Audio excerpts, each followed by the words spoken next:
Why, hello. So, some of you guys wanted to know about my Sorcerer build in Diablo 4, so I'm going to go through my entire build, show all of the items, and show how everything works together. This is basically a Hydra build, but mixed in with some other things that make it pretty powerful, and also cascading effects from Legendaries. So first things first, we get Potent Warding. After casting a non-basic skill, you get 6% resistance to all elements, and 3% additional resistance to that skill's element. This is pretty much up 100% of the time. Every time you cast an ability, it's always there. Resist all is always fantastic, so it's really nice to use. The next one is, we're going to take Glass Cannon, so 18% increased damage, but take 9% more damage. This isn't going to matter because of the amount of damage reduction effects that we have, and the amount of defensive options that we have. So from here, 1 point in Frost Nova, 1 point in Enhanced Frost Nova, and 1 point in Mystical Frost Nova. The reason why is because we want this specifically. Every time you cast Frost Nova, all of the things that get hit get vulnerable, which means they take additional damage. 20% increased damage is very, very nice. It's super huge. This even works on bosses. Even though they don't get frozen, they do get the vulnerable status. So the next one is as many points as you can into Hydra. I think I put 4 points in this, and I have item contribution of another 3. You can overrank skills in Diablo 4. So this is now ranked 7 out of 5, and it does a huge amount of damage. From there, Enhanced Hydra, so your Hydras get 1 extra head whenever they're healthy, so they actually have 4 heads, which is super, super nice, because they attack individually, which increases the amount of overall damage. Summoned Hydra, which gives you burn on all of those hits as well, 12% of its base damage over 6 seconds. This can be increased with things that increase damage over time, and fire damage as well, so that's really helpful. Then I took Precision Magic, which increases my lucky hit by 15%, and I'll get into why that's important later.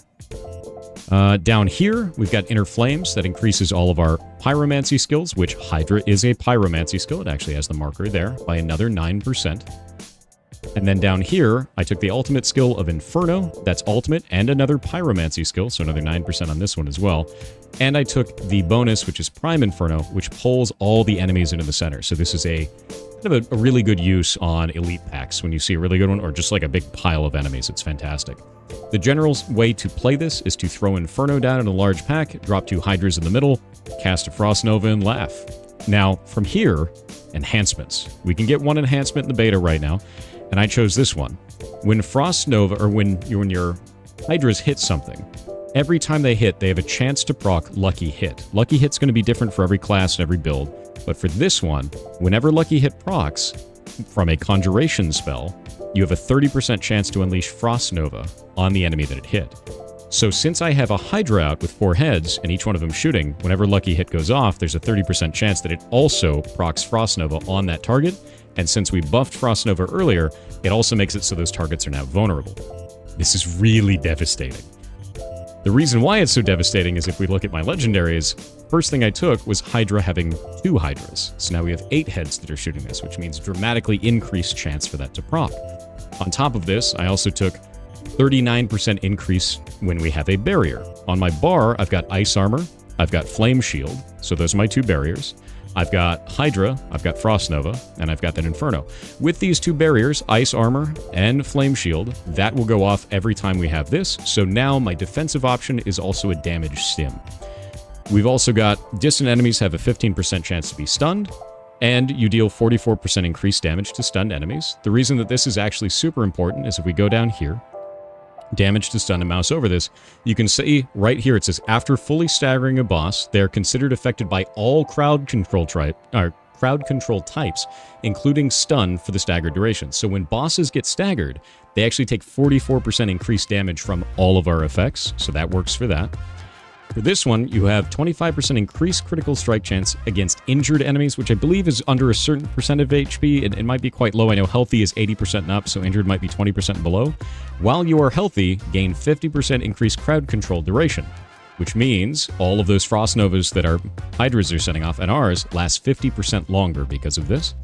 This one right here, your lucky hit chance is increased by 15% while you have a barrier active.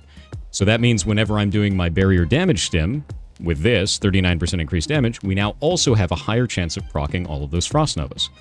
This one right here is taking direct damage has a 7% chance to reset the cooldown of one of your defensive skills. So while we have the shield on, anytime I take damage, there's a 7% chance that I just regenerate that shield instantly, no cooldown. This one has 20% increased crowd control duration, so longer Frost Novas again, and deal 50% increased damage to enemies that are considered unstoppable. So anybody who has control impairing effects removed and prevented, it just does 50% bonus damage to them. I don't know if that works on bosses. I have to test still, but if it's only unstoppable class enemies, it's still quite useful.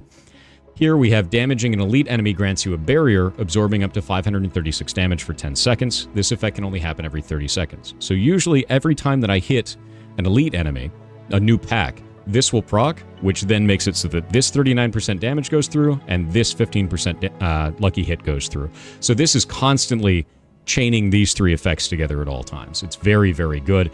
And if you're in a longer fight, for whatever reason, it will go off multiple times as well on the same enemy.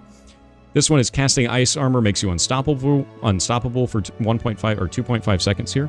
This actually makes it so that Ice Armor is now get out of jail free card, just like Flame Shield. It's really, really cool, so it's very, very useful. But yeah, as you can see, basically everything chains into everything else, and I'll show you kind of how this works now.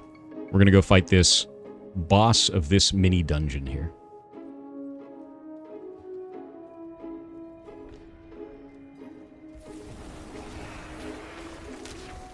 Oh, and this is on difficulty class 2, which I think is the highest. It's like veteran or something.